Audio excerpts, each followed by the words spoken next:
Hi, Assalamu alaikum. Hi. Alaikum salam. Go for it. The causes are actually debatable. What is clear is that radicals will use the foreign policy. They'll make a link where they should not make a link, and try to recruit people who are emotionally very weak, which partly explains why a lot of the terrorists, or some of the terrorists, would be converts, because when someone converts to another faith, another belief, they're going to be more. They're going to have more zeal, so they're actually more vulnerable. Now, the other thing is we should be united. Now, we've spoken before, actually, and I've told you that I do work with Prevent as well. I'm a rap trainer, and I did stand for Parliament in 2005, just like you did as well. And I came across quite a few radicals. One of them was the Al-Muhajirun. And I did I challenged Omar Bakri Mohammed at that time to debate about terrorism, etc. And he backed down. And you and I know why he backed down, because he's got no leg to stand on.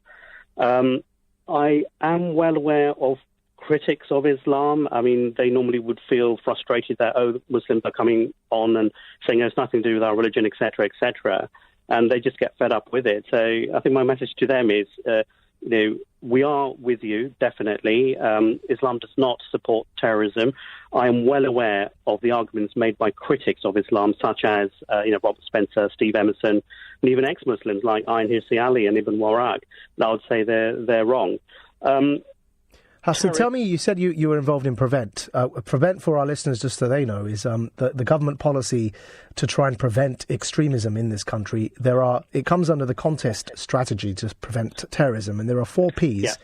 There is what is known as the pursue strand, the protect strand, the prepare strand, and the preventing extremism strand. And they're all kind of self-explanatory in terms of what they mean. But Prevent, it seems that there's it's suffering from a bit of a bad reputation within Muslim communities. And do you think that's do you think it's fair that it's suffering from that bad reputation?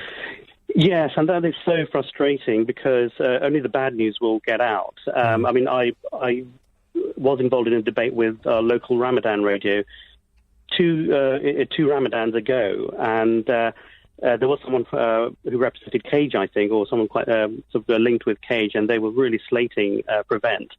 And the fact is, good news or the successful cases are not normally made public, and I've told the Home Office people. Can you explain what Cage is as well? Some listeners may not know what you mean by referencing a group called Cage. Sorry, yes. Well, it's led by Muazzam Beg, who was a Guantanamo detainee, and there have been fierce critics of the government strategy. That's all I know. Basically, I'll have to go to the website to get a deeper understanding. But they've written reports about Prevent, for example. People will remember Cage because their spokesperson was the one who went on the media saying Jihadi John was a beautiful man. Yeah, and I think that might be a misunderstanding as well, because they remember him as beautiful before he did the terrorist attacks, and that seems to be the profile of this guy as well. Very calm, very friendly, but then deep down he had other things in mind. So, no, I had the problem. So come back to your question about there is a misunderstanding. What not many people know is that Prevent, yes, was led by the police, and it was focused on Muslims. But then a few years ago, that was actually changed. It incorporates white extremism, and the authorities are no longer the police. It's actually the council. So like the murderer of Joe Cox MP, who was a far-right terrorist.